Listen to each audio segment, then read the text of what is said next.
Want to move your crypto from Uphold to MetaMask fast and safely? Let me show you how. First, open your MetaMask wallet and copy your wallet address. Make sure you're on the correct network for the crypto you're transferring, like Ethereum for ETH.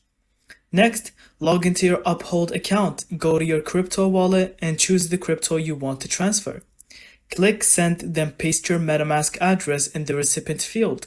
Double check it. Sending to the wrong address means you lose your funds. Enter the amount you want to transfer and check the network fees. Some networks are cheaper than others, so pick the one that suits your balance. Confirm the transaction on Uphold. You might need to verify with your 2FA to authorize it.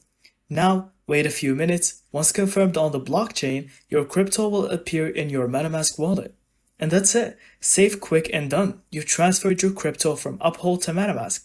Thank you so much for watching. I hope you found this video helpful. And don't forget to leave us your thoughts in the comments.